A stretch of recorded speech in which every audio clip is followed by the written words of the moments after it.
podcast. Bonsoir mes chers amis. Vous vous souvenez comment a débuté cette étrange aventure? Chez les deux Jouvel, dans leur château de Volnic, en Auvergne, après un déjeuner très sélect, la cantatrice Élisabeth Ornain a bien voulu chanter du Wagner dans des ruines situées au fond du parc, alors que les invités l'écoutaient, assis sur la terrasse du château. Soudain, elle s'écroule. On se précipite. Elle est morte, atteinte d'une blessure au cou. Et l'on s'aperçoit que son collier de diamants a disparu. Et l'on ne trouve ni armes, ni projectiles, ni assassin. Le commissaire Gorgeret enquête, aucun résultat. Les deux Jouvel, très impressionnés par ce drame, vendent leur château au marquis d'Erlemont. 15 ans plus tard, une charmante jeune fille, Antonine, arrivant de sa province, vient voir le marquis dans son appartement du quai Voltaire. Mais elle se trompe d'étage et sonne à l'entresol. Arsène Lupin, qui habite là, vient lui ouvrir et il tombe amoureux d'elle. Or, Antonine est poursuivie par le commissaire Gorgeret, car, sous le nom de Clara la Blonde, elle est, ou plutôt, elle a été, la maîtresse d'un certain Paul qui mène une vie double, puisque dans le milieu on l'appelle le Grand Paul et dans le monde Valtex. Clara le déteste et le fuit. Arsène Lupin, qui se fait appeler Raoul, la protège contre ce dangereux individu. Un jour, il acquiert la certitude qu'elle est la fille naturelle du marquis d'Erlemont. Par amour pour elle, il se fait fort de retrouver la fortune dont le marquis a été frustré. Ceci afin que Clara, ou Antonine, appelez-la comme vous voudrez, puisse en profiter un jour. Il donne rendez-vous à l'oncle et à la nièce le 3 juillet à 4 heures. Entre-temps, il sauve Clara des griffes du grand Paul. Reconnaissante et follement amoureuse de Lupin, elle devient sa maîtresse. Il adore en elle son sourire voluptueux et un peu désabusé, regrettant peut-être le sourire enfantin et léger qui l'avait tant séduit, au temps où elle se faisait appeler Antonine. Ils connaissent des jours heureux dans un petit pavillon d'Auteuil. Mais le grand Paul a attiré Clara dans un guet-apens. Pour défendre Lupin, elle blesse gravement d'un coup de couteau son ancien amant, qu'il laisse pour mort. Arsène Lupin oblige Clara à fuir, mais le soir, il apprend qu'elle est sous les verrous. Dites-moi, Lupin, Oui. que s'était-il passé? Eh bien, après avoir découvert le grand Paul grièvement blessé, la concierge avait alerté la police. Gorgeret, qui faisait quai Voltaire son stage d'observation quotidienne, avait bondi et alerté une ambulance. Et c'est alors que Flamand était arrivé haletant. Patron, Quoi? Clara. Ben quoi, Clara? Je viens de mettre la main dessus. Sans blague, où était-elle? Sur le quai, là. Et qu'est-ce que tu en as fait? Je l'ai enfermée dans la loge de la concierge. Venez vite.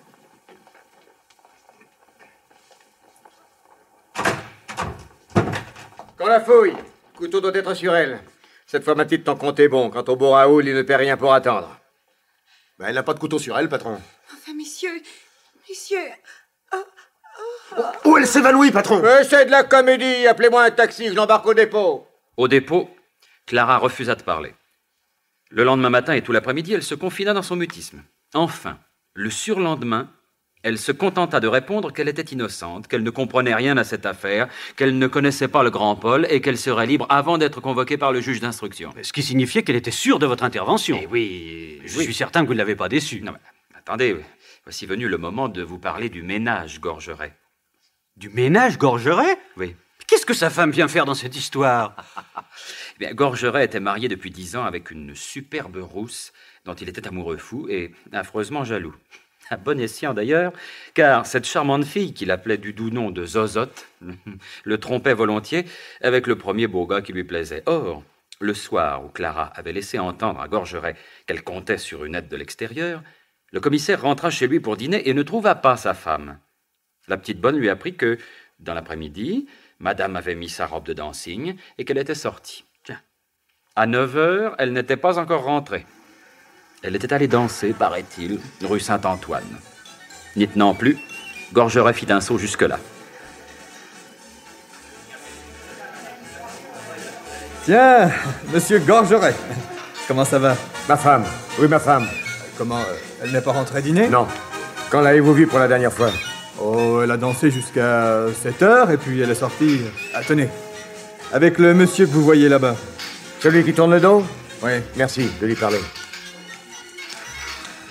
Pardon, monsieur. Tiens, ce cher Gorgeret. Raoul, encore toi. Un café crème? Où est ma femme? Votre femme? Oh, mais rassurez-vous, elle a très bien dîné. Tu l'as enlevée. Oh, si peu.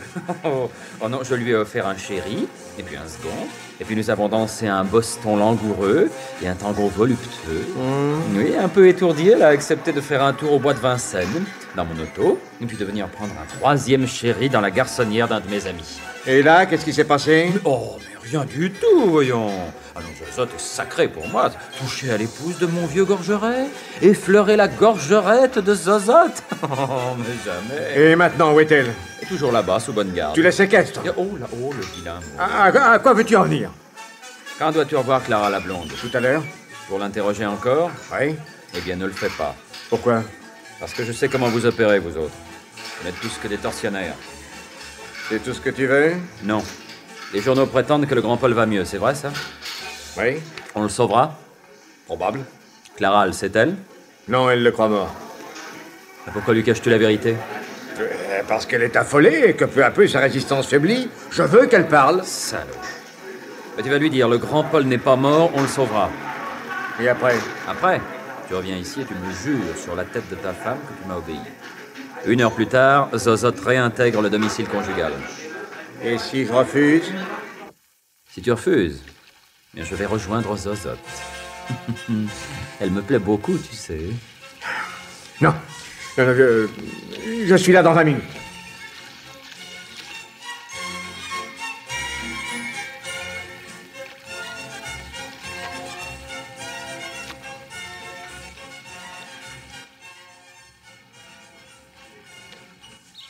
Dans l'après-midi, j'avais eu un rendez-vous clandestin avec un commis des bureaux de la police judiciaire que je connaissais depuis longtemps. Et, montrant un billet de 1000, j'avais obtenu qu'il essaie de faire passer un mot à Clara pour lui apprendre que le grand Paul était sauvé et que je m'occupais d'elle activement. Mais ce billet lui parviendrait-il? Mon petit chantage auprès de Gorgeret me semblait plus efficace. Mais une fois dehors, n'allait-il pas se ressaisir? S'il n'avertissait pas Clara, hein? Et s'il revenait avec une dizaine de flics pour me mettre la main dessus? Pas de blague, valait mieux filer. Je laissai pour Gorgeret une enveloppe contenant un billet avec ces mots. Tout compte fait, je rejoins Zozotte. Et puis, j'allais me poster dans mon auto à 100 mètres de là. J'avais vu juste. Un quart d'heure plus tard, Gorgeret rappliquait avec une dizaine d'agents qu'il disposait de manière à investir le dancing. Moi, je n'ai pas attendu de voir la tête qu'il allait faire, je suis rentré à Auteuil. Là, je téléphonai à mon amie qui maintenait Zozotte sous bonne garde dans sa garçonnière. Après avoir fait un foin de tous les diables, elle s'était résignée en silence, et, d'autres alcools aidant, elle s'était endormie. Je me suis couché. Mais impossible de m'assoupir, même quelques instants. La vision de Clara dans sa cellule m'obsédait. Désespérée d'avoir tué et persuadée qu'elle allait me perdre, résisterait-elle au choc? N'allait-elle pas s'abandonner à la folie du suicide? Elle était si désemparée quand je l'avais quittée. Puis avec une nature aussi exaltée que la sienne, n'étais-je pas en droit de craindre le pire? Minuit. 1 heure. 2 heures. Gorgeret ne lui avait certainement pas parlé. Mais peut-être mon billet lui était-il parvenu.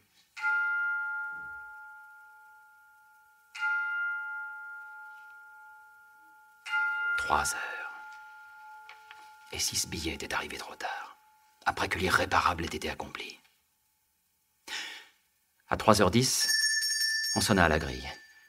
Un ami, quelqu'un qui m'apportait des nouvelles, sans même demander qui était là, de ma chambre, j'appuyai sur le bouton d'ouverture.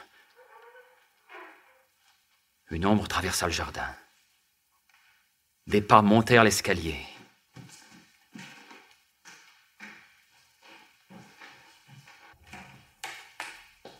Clara! Oh, je n'en peux plus. Oh, mon amour, ainsi tu es vivante et tu es libre. Oh, veux-tu encore de moi? Moi qui ai tué, mais je n'ai pas eu le courage de mourir. Plusieurs fois, je me suis penchée au-dessus de l'eau. Clara, mais Clara, le grand Paul est sauvé. Quoi? Il n'est pas mort? Mais non, dans un mois, il sera rétabli. Hein? Oh, Raoul. Pleure, mon chéri, pleure. Ces larmes-là te font du bien. Pleure.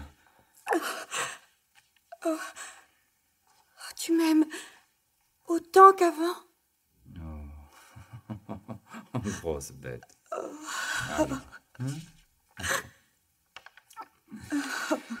Allez, maintenant raconte. En te quittant, dans la chambre du 6e, j'étais tellement désespérée que je me suis mise à marcher au hasard dans les rues.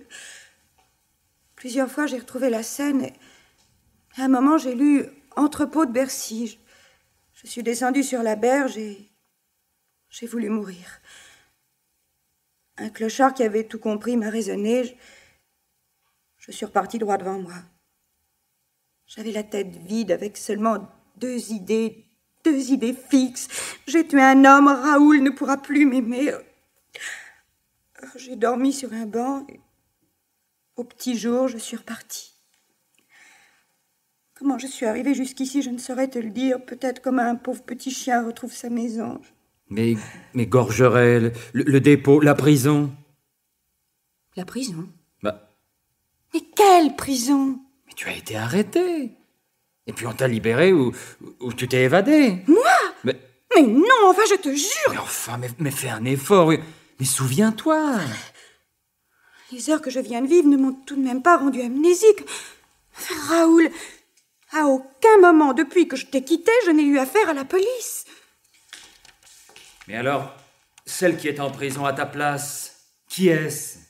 Quelqu'un est en prison à ma place? Mais oui. Ah, ça, je ne peux pas l'admettre. Téléphonons à la préfecture, Raoul, ou emmène-moi là-bas. Je vais me dénoncer. Tu dois d'abord me dire la vérité, Clara, toute la vérité. Celle que tu me caches depuis le premier jour. Celle que plusieurs fois déjà j'ai cru deviner. La femme aux deux sourires. Je sais maintenant pourquoi ils étaient si différents, ces deux sourires. Parce qu'ils n'appartenaient pas à la même femme. Parce qu'il y a d'un côté Clara et de l'autre Antonine, qui se ressemblent comme deux sœurs. N'est-ce pas que c'est la vérité? Oui.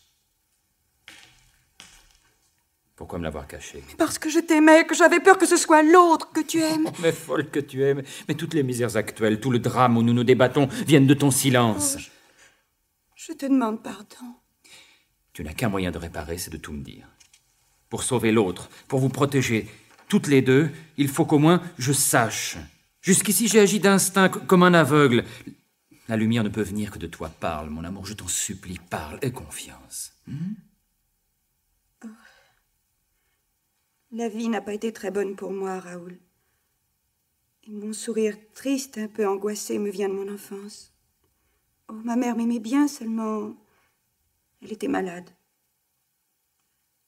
Un soir, elle m'a dit « Il faut que tu saches tout sur ta naissance, Clara, et que tu connaisses le nom de ton père. Un jour, je te le dirai. Il y a de cela 15 ans, j'étais à Paris toute jeune et j'ai connu un homme que j'adorais, un marquis très riche. Il m'a quitté quelques mois avant ta naissance et il m'a envoyé de l'argent pendant une année ou deux. Puis il est parti en voyage. Je n'ai jamais cherché à le revoir et il n'a plus jamais entendu parler de moi.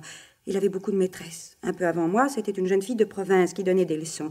Et j'ai appris qu'il l'avait abandonnée avant de savoir qu'elle était enceinte. Et voilà qu'il y a 3 ans, par le plus grand des hasards, j'ai eu l'occasion de voir sa fille. Elle te ressemblait comme une sœur jumelle. Elle s'appelait Antonine. Antonine. Oh, tu vois avec quelle tendresse tu prononces son nom. Mais pas du tout. Mais tu l'as aimé avant moi. Ne me fais pas de scène de jalousie et continue ton histoire, hein? Maman est morte avant de me dire le nom de mon père. J'avais 17 ans. Dans ces papiers, j'ai trouvé un seul et unique renseignement. La photographie d'un grand bureau Louis XVI avec l'indication d'un tiroir secret et la façon de l'ouvrir. Sur le moment, je n'ai guère fait attention. Et puis, il m'a fallu travailler. J'ai fait de la danse. Et j'ai connu Valtex, il y a 18 mois. Un jour où je l'avais attendu sur le quai Voltaire, il me parla du marquis d'Erlemont, avec lequel il était en relation suivie. Il sortait de chez lui, et une fois de plus, il avait beaucoup admiré ses meubles d'époque, en particulier un très beau bureau Louis XVI. Un marquis, un bureau, tu as dressé l'oreille. Oui. La conversation étant revenue plusieurs fois sur Jean d'Erlemont, je posais négligemment à Valtex des questions dont les réponses me firent penser de plus en plus qu'il s'agissait de mon père. Un jour, Valtex, dont la moralité se révélait déplorable, me dit « Tu vois cette clé? C'est celle de l'appartement de mon ami d'Erlemont. Il l'avait oubliée sur la serrure. Il faudra que je la lui rende. » Oui, ce qui voulait dire, je la garde. Oui. Et tu le croyais capable de cambrioler l'appartement du quai Voltaire? Oui. Au point que cette clé, je l'ai fait disparaître. Qu'en as-tu fait? Je l'ai gardée. Un mois plus tard, Valtex était cerné par la police. Je me sauvais et je me cachais dans Paris. Mais pourquoi n'as-tu pas été dès ce moment-là voir le marquis d'Erlemont? Il aurait fallu que je sois certaine qu'il était mon père. Puisque j'avais la clé, il m'est alors venu l'idée folle de pénétrer une nuit dans l'appartement pour examiner son bureau. Mais je n'osais pas. Oh, tout cela était si contraire à ma nature. Je rôdais autour du quai Voltaire, épiant les entrées et les sorties. Un jour, je vois descendre d'un taxi une jeune fille qui me ressemblait à un tel point que je crus à une hallucination. En un éclair, je pensais à cette Antonine dont m'avait parlé ma mère. Le fait qu'elle venait chez le marquis d'Erlemont ne prouvait-il pas qu'elle était ma demi-sœur et que le marquis était mon père, à moi aussi? La nuit même, je pénétrais dans l'appartement et dans le tiroir secret du bureau Louis XVI, je trouvais la photographie de maman. J'étais fixée. Et cette nuit-là, je t'ai appelée Antonine. Oui. C'est ainsi que j'ai appris la visite qu'elle t'avait faite. Mais pourquoi ne m'avoir jamais dit la vérité? Parce que c'est encore à elle que tu pensais quand tu pensais à moi. La petite provinciale, disais-tu. C'est cette vision-là à laquelle tu t'es attachée. Et tu l'as recherchée dans ma manière d'être, dans mon regard. Mais rappelle-toi, le soir où tu as pénétré dans la chambre d'Antonine au château de Volnick, tu n'as pas osé lui parler. Instinctivement, tu as respecté la petite provinciale. Tandis que le surlendemain, après la soirée du Casino Bleu, instinctivement, tu m'as prise dans tes bras et je t'ai appartenu. Et cependant, pour toi, Antonine et Clara, c'était la même femme. Et Gorgeret aussi s'est trompé. Une demi-heure après notre fuite, maintenant, je fais le recoupement. Antonine est arrivée quai Voltaire et Flamand l'a aussitôt arrêtée. Je ne veux pas qu'elle soit condamnée à ma place. Mais tu t'imagines qu'on va la garder là-bas? Mais elle va expliquer la méprise, donner un alibi, se réclamer du marquis d'Erlemont. Ça, si bête que soit Gorgeret, il faudra pourtant qu'il ouvre les yeux. Tu as raison. Tu as toujours raison. D'ailleurs, si elle a reçu le billet que j'ai essayé de lui faire parvenir, elle n'a dû rien y comprendre. L'état de santé du grand Paul a dû la laisser plutôt perplexe. Je lui écris tout de suite un autre petit mot. Mademoiselle, sans doute, Gorgeret vous a-t-il dit que j'étais arrêté et que le grand Paul était mort. Mensonge. Tout va bien. Maintenant, vous avez intérêt à parler pour qu'on vous rende la liberté. Je vous supplie de ne pas oublier notre rendez-vous du 3 juillet. À bientôt, Raoul. Voilà. Dès 9h, je serai à la préfecture et le petit ami que j'ai là-bas fera parvenir ceci à Antonine. Devrais-je payer 10 000 balles? Et puis, je rends la liberté à Zozotte. Qui c'est ça, Zozotte? Je te raconterai. Pour le moment, il faut te reposer et dormir. Oui, mon chéri. Et Antonine fut libérée. Eh bien, quand Gorgeret entra dans sa cellule, décidé aux pires extrémités pour la faire parler, il trouva une adversaire transformée, souriante et docile, au point qu'il se demanda si, jusque-là, elle ne lui avait pas joué la comédie. Que désirez-vous, monsieur le commissaire? Étant donné que dans quelques heures, je serai libre, je ne veux pas vous faire de la peine plus longtemps. Vous avez communiqué avec Raoul. Vous savez qu'il n'est pas arrêté et que le grand Paul n'est pas mort. Et Raoul vous a promis de vous sauver, n'est-ce pas? Ce n'est pas impossible. Cet homme est si prodigieux. Peut-être, mais je te tiens, ma petite Clara. Et quoi que tu en penses, tu es bien fichu. D'abord, je vous prierai de ne pas me tutoyer. Il y a entre nous un malentendu qui ne peut plus se prolonger, monsieur Gorgeret. Je ne suis pas celle que vous appelez Clara. Je suis Antonine. Pour moi, Antonine ou Clara, c'est kiff-kiff. En quoi vous avez tort? Quoi, Clara n'existe pas? Elle existe, mais ce n'est pas moi. Depuis mon arrivée à Paris, j'habite l'hôtel-pension des Deux Pigeons, au bout de l'avenue de Clichy. Au moment où le grand Paul a été frappé, c'est-à-dire exactement à 6h du soir, je causais encore avec la patronne de l'hôtel avant d'aller prendre le métro. Je demande qu'on entende son témoignage et celui du marquis d'Erlemont. Il est absent. Il rentre aujourd'hui. C'est ce que je venais annoncer à ses domestiques quand vous m'avez arrêté une demi-heure après le crime. Eh bien, on l'interrogera. Et en attendant, je vais de ce pas à l'hôtel des Deux Pigeons. Allez, monsieur Gorgeret, allez.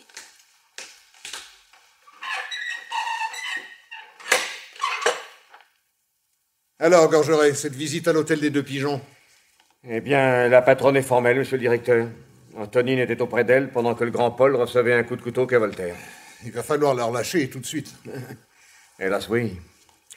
Et vous, monsieur le directeur, vous avez interrogé le marquis? Oui. Il dit qu'Antonine ne peut pas être Clara la blonde et qu'elle ne peut pas avoir commis ce crime. En tout cas, dans le carnet que je viens de trouver en perquisitionnant chez le grand Paul, j'ai découvert une correspondance qui prouve que le marquis était l'amant d'Élisabeth Ornain. Pas possible. Mais à l'instruction, il y a 15 ans, il n'en a pas dit un mot. Oui, et j'aimerais bien que vous lui demandiez pourquoi. Ensuite, le vrai nom du grand Paul est Valtex. Or, Valtex était le neveu d'Élisabeth Ornain et il venait souvent rendre visite au marquis. Tout ça est assez troublant. Quant à ce cahier que j'ai déniché dans la chambre du grand Paul, je l'ai donné à examiner au laboratoire. Et je serais bien étonné qu'on n'y découvre pas quelque chose d'intéressant. Surtout, cette phrase effacée à la gomme, mais insuffisamment. Avec un réactif, j'espère qu'on va pouvoir la déchiffrer. Entrez. De la part du laboratoire. Voici le carnet et une note de service. Merci. Voyons. Est-ce qu'ils ont pu déchiffrer la phrase mystérieuse? Voilà. À la page 14 du carnet, le grand Paul avait écrit puis effacé les phrases suivantes. Adresse de Raoul, 23 avenue du Maroc à Auteuil. Se défier d'un garage qui ouvre par derrière.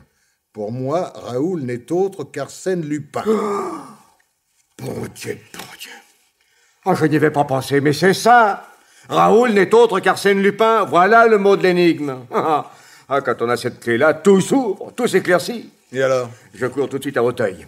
Avec ce coco-là, pas une minute à perdre. La petite relâchée, il va décamper. J'y cours. Prenez des hommes. Il m'en faut 10. 20 si vous voulez. Allez, vite, au galop. L'attaque brusquée, il n'y a que ça. Et du renfort, hein. L'alerte générale. Ce pauvre Gorgeret. Si on l'avait écouté, il aurait fait sonner le tocsin et hurler toutes les sirènes. Il était un peu plus de 4 heures. Et moi, par prudence, j'avais décidé d'abandonner ma villa d'Auteuil. Le retour à la vie du grand Paul n'arrangeait rien, et le témoignage du marquis ajouté aux déclarations d'Antonine allait sûrement compliquer la situation. Alors, j'avais renvoyé les domestiques, préférant être seul en cas de coup dur, et nos valises étaient déjà sur l'auto. Clara mettait son chapeau. Soudain, j'avais reçu par la fenêtre des hommes commandés par Gorgeret qui étaient en train de fracturer la grille. Raoul! Raoul! Mais c'est Gorgeret! T'affole pas, chérie. C'est dans ces moments-là que le sang-froid est de rigueur. Allez, viens, descendons dans la salle à manger. On ne s'enfuit pas par le garage. Non, ils ont dû cerner la maison, sans quoi il serait plus de 3. 3 bons hommes, je n'en ferai qu'une bouchée. Oh, j'ai peur. Quand on a peur, on fait des bêtises. Rappelle-toi ton coup de couteau. Antonine n'a pas bronché, elle est en prison. Ils ont forcé la grille. Ils se dirigent vers le perron. Et si tu as peur, moi au contraire, je m'amuse. Non mais crois-tu donc, après t'avoir retrouvé, je te laisserai pincer par cette brute-là? Enfin, nous voici dans la salle à manger, c'est l'essentiel. Ils sont en train d'enfoncer la porte d'entrée. Laisse-les faire et ferme celle-ci. Oh, mais il n'y a pas de clé. Aucune importance. Cache-toi derrière moi. Oh, ça y est. Ils entrent dans le couloir. Haut les mains ou je tire? Monsieur Gorgeret, dans l'encadrement de cette porte, au seuil de cette salle à manger et entouré de ces élégants gentlemen, vous incarnez la justice soi-même. Allez, rends-toi. Tu es fait, Lupin. Tiens, oh, vous savez mon nom? Ah, tu avoues. On avoue toujours ces titres de noblesse. J'ai dit haut les mains ou je tire. Même sur Clara? Même sur elle, si elle était là. Mais elle est là. Regarde. Hein? Oh, salaud. Mais on l'a remise en liberté il n'y a pas 5 minutes. C'est probablement que celle de la préfecture n'était pas Clara. Mais oui, Cornichon. Mais oui, il y a 2 femmes. Quoi? L'une qui arrivait de sa province et que tu as prise pour Clara, et l'autre... La maîtresse du grand Paul. Oh, Gouja. Dirait-on que tu es le mari de l'adorable Zozote? Allez, vous autres, empoignez-moi ce gaillard-là. C'est ce que tu crois.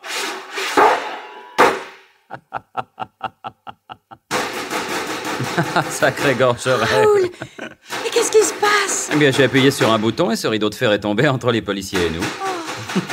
Tiens, écoute-les. Oui, tapez, mes chéris, tapez. Et vous n'avez pas fini, hein? Non, parce que du même coup, toutes les issues du couloir ont été fermées par des rideaux de fer. Alors, ils sont bouclés là-dedans comme dans une boîte à sardines. Et maintenant, pour nous, la campagne, la liberté et le repos dû aux honnêtes gens qui ont bien travaillé. Allez, viens par ici, descendons à la cave.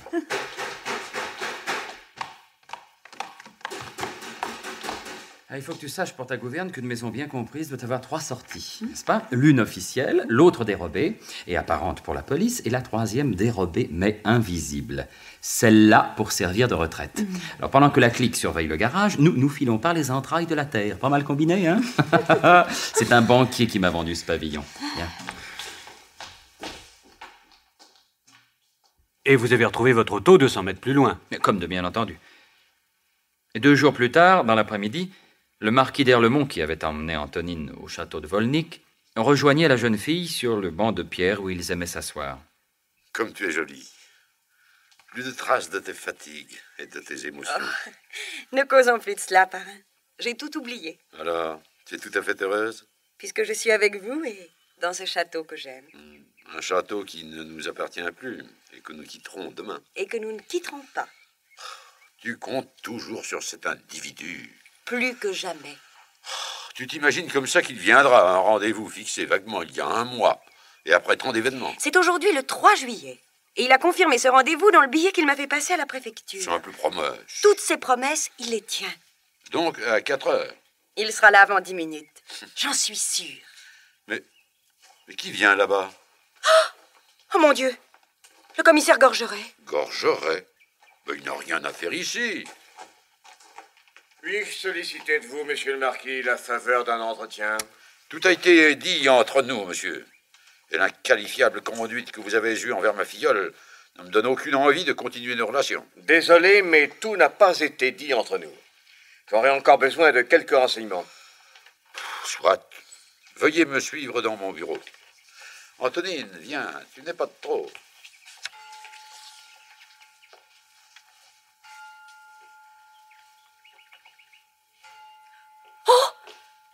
Raoul! Vous? Et je vous ferai remarquer, monsieur le marquis, que le rendez-vous était sur ce banc. Au dernier coup de 4 heures, je m'y asseyais. Veuillez m'excuser, mademoiselle. Je porte une lourde part des tourments que vous avez subis grâce à quelques malautrues. C'est pour moi que tu dis ça? Oh, pardon, Gorgeret. Je ne t'avais pas vu. Et puis après tout, qu'importe. J'hésitais à parler, monsieur le marquis.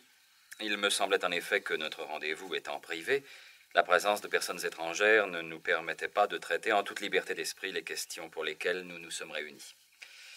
À la réflexion, ce que nous avons à dire peut être dit devant n'importe qui, fût-ce devant le représentant subalterne de cette police qui vous suspecte et qui se permet de vous demander des comptes. Comment? Des comptes? À moi? J'aurais aimé, en effet, des précisions sur votre rôle dans le drame qui s'est déroulé il y a 15 ans dans ce château. Mais je n'ai joué aucun rôle. Pourtant, Valtex vous accuse. Il m'accuse. Et de quoi? D'avoir tué Elisabeth Ornin. C'est monstrueux. C'est en effet monstrueux. Et il est bien regrettable que des policiers comme toi aient une fois de plus besoin d'amateurs comme moi pour découvrir la vérité. Elisabeth Ornin portait un collier de diamants magnifique qui représentait une somme considérable. Or, ce collier qui a disparu vous appartenait, monsieur le marquis. Oui. L'enquête que j'ai menée m'a appris que la fortune des Erlemont provenait d'un aïeul qui avait vécu aux Indes et qui avait converti ses immenses richesses en pierres précieuses de toute beauté. Est-ce exact? Oui, parfaitement exact. Bon. Je suppose que ses héritiers n'ont jamais parlé de ces colliers formés avec ces pierres précieuses pour n'avoir pas à payer de droits de succession. Oui, enfin, entre nous, c'est vrai. Sans doute aviez-vous prêté le plus beau de ces colliers à Elisabeth Ornin. Oui. Aussitôt divorcée, elle devait être ma femme. Par fierté, par amour, je me plaisais à le voir sur elle. Il s'agit donc de retrouver ce collier. Le jour du drame, vous avez conduit Elisabeth jusqu'au bas des pentes qui montent aux ruines, où elle allait chanter. Jusqu'à l'allée horizontale du taillis que vous voyez là. Oui, et derrière ces taillis, vous êtes, paraît-il, restés tous deux invisibles durant un espace de temps plus long qu'il n'était normal. Oui, je n'avais pas eu l'occasion de voir Elisabeth seule depuis 2 semaines, et nous nous sommes embrassés. Et ensuite? Ensuite, elle a voulu me confier son collier pour le temps qu'elle chanterait. Je le lui ai déconseillé. Elle n'a pas insisté et j'ai regagné la terrasse où étaient les invités. Et pendant qu'elle chantait, avait-elle son collier? Elle était assez loin de nous. Certains affirment qu'elle l'avait, d'autres disent que non. Un fait est certain, c'est que lorsqu'on s'est précipité après l'avoir vue tomber, elle ne l'avait plus. On le lui avait volé. Ce collier n'a pas été volé. Mais alors pourquoi aurait-elle été assassinée? Elisabeth Ornain n'a pas été assassinée. Enfin quoi, j'ai vu la plaie. Et moi aussi. Personne n'a jamais douté qu'un crime ait été commis. Qui l'a commis? Percé. Pardon? Je dis Percé. Percé, P-E-R-S-C-E. Hein? Et maintenant, il y a l'obligeance de m'accompagner jusqu'aux ruines. L'endroit où vous vous êtes arrêté avec Elisabeth Ornain, monsieur le marquis, derrière ces taillis, est agrémenté d'un massif de fleurs au milieu duquel se trouve un haut socle supportant un vase de pierre moussue. Ah ben, d'ailleurs, nous y voici. C'est de ce massif de fleurs et de ce socle que vous voulez parler? Oui. Et alors? Eh bien alors, je me dis, Elisabeth Ornain voulait chanter sans ce collier qu'elle estimait trop lourd. Elle veut le confier au marquis qui l'en dissuade. Le marquis s'en va. Qui nous empêche alors de penser que, décidée à chanter sans son collier, elle ne l'a pas enlevé quand même. Pour le mettre où? On n'abandonne pas une telle fortune à la convoitise éventuelle d'un curieux, on la cache. Et c'est ce qu'elle fait. Elle reprendra son collier après avoir chanté. Mais où l'aurait-elle mis? Dans un endroit où personne ne pouvait le voir. C'est-à-dire? Eh bien, dans ce vieux vase, par exemple, qui était à portée de sa main, et où il devait y avoir des plantes. Elle s'est haussée sur la pointe des pieds, elle a tendu le bras et déposé le collier parmi les feuilles. Geste tout naturel, dépôt provisoire que le hasard et la bêtise des hommes ont rendu définitif. Comment définitif? Dame, les plantes se sont flétries, des feuilles sont tombées qui ont pourri également, et une sorte d'humus s'est formé qui recouvre le dépôt comme la plus inaccessible des cachettes. Il ne vous reste plus, monsieur, qu'à étendre le bras et fouiller le terreau humide au fond de ce vase, et je serais fort étonné si vous n'y trouviez pas le collier. Je ne trouve rien. Non, mais creusez avec vos doigts, creusez encore. Oh! Oh, le voilà! C'est lui! Oh! Oh, monsieur! Monsieur, quelle reconnaissance ne vous devrais-je pas? Oh, Raoul, c'est merveilleux! Ah, mais si Elisabeth n'a pas été assassinée, comment serait-elle morte? Par un phénomène physique très fréquent, mais dont les conséquences mortelles sont extrêmement rares. Et chaque jour dans le ciel, des millions de pierres, bolides, aérolites, météorites, fragments de planètes dissociées traversent l'espace à des vitesses vertigineuses. Et elles s'enflamment en pénétrant dans l'atmosphère et tombent. On en a ramassé des millions de toutes les dimensions. Que l'une d'elles, par un hasard effroyable, possible et déjà constaté, et vienne frapper un être, c'est la mort. La mort imbécile et parfois incompréhensible. Or, ces averses de projectiles sont plus denses à certaines périodes fixes. Et la plus connue est celle qui se produit au mois d'août, exactement du 9 au 14, et qui paraît avoir son point d'origine dans la constellation de Persée. Or, Elisabeth a été tuée un 13 août. Ce n'est là qu'une supposition. Hein. Avez-vous une preuve? La preuve, la voici. Cette petite boule de pierre de la grosseur d'une noix, toute ronde mais rugueuse, pleine d'aspérité. La fusion, vous le voyez, a recouvert la surface d'une sorte d'émail noir. Un laboratoire l'a analysée. On y a trouvé, plaqués contre la couche de vernis extérieur, des fragments de tissu humain carbonisé, des fragments de peau et de chair.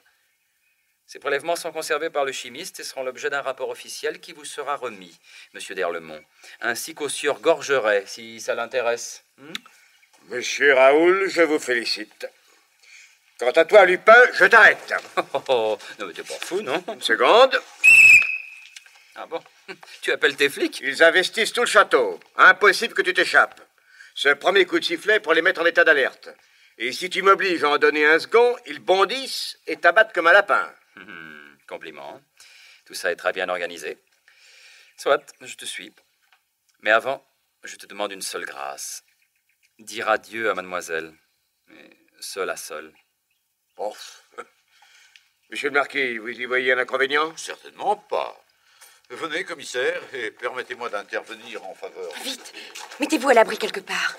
Dans ce parc, il doit bien y avoir une cachette. Moi, oh, mais ne vous inquiétez pas, je vais filer. Mais ils vous tueront. Et ça vous fera de la peine? Pouvez-vous le demander? Moi qui voulais tant vous remercier. Monsieur d'Erlemont est maintenant redevenu très riche grâce à ce collier, grâce à vous. Il pourra vous racheter ce château. Eh oui, je vous l'ai promis. Merci. Autre chose, je voudrais savoir, vous seul pouvez me répondre. Le marquis d'Erlemont est-il mon père? Oui. J'ai pris connaissance de la lettre très explicite que vous lui avez remise de la part de votre maman. Ah, j'en suis heureuse. Car maintenant, je pourrais me laisser aller à mon affection. Il est aussi le père de Clara, n'est-ce pas? Oui, Clara est votre demi-sœur. Je le lui dirai. Non, je suppose qu'il l'aura deviné. Je ne crois pas. En tout cas, ce qu'il fera pour moi, je veux qu'il le fasse pour elle. Oh, si elle pouvait m'écrire. Je voudrais tant la voir. Vous l'aimez bien, n'est-ce pas? Je l'aime à travers votre souvenir et avec un regret qui ne s'en ira pas. Ce que j'aime en elle, c'est la première image de la jeune fille qui est entrée chez moi le jour de son arrivée à Paris. Le hasard d'une ressemblance fait que nous sommes attachés l'un à l'autre par d'invisibles liens. Et depuis que j'aime Clara, c'est vous que j'aime. Et il est impossible qu'un peu de son amour à elle ne soit pas mêlé d'un peu de votre affection à vous. Raoul, je ne vous oublierai jamais. Et elle m'a embrassé. Comme un frère? Non, pas tout à fait. Et avec une telle spontanéité que longtemps j'en suis resté bouleversé. Et Gorgeret? Ah je lui ai faussé compagnie, à lui. Comment avez-vous fait? Par le ravin derrière les ruines. À London, il y avait 40 mètres à pic. Oui, mais depuis 2 jours, j'avais fait pratiquer les entailles nécessaires pour descendre comme par une échelle. En m'agrippant aux innombrables racines, je suis arrivé jusqu'en bas et j'ai filé à la nage. On a cherché partout le chemin par lequel j'avais pu me volatiliser. Ils ont pensé à tout, sauf à celui-là. Sacré Lupin. Et pauvre Gorgeret. Ah oui, oui, ça vous avez bien raison de dire pauvre Gorgeret. Pourquoi? Bien parce que le mois suivant, sa femme a fait une fugue de plus de 15 jours et, à son retour, elle a refusé de dire avec qui. Adorable zozote. Oui, j'adore les rousses.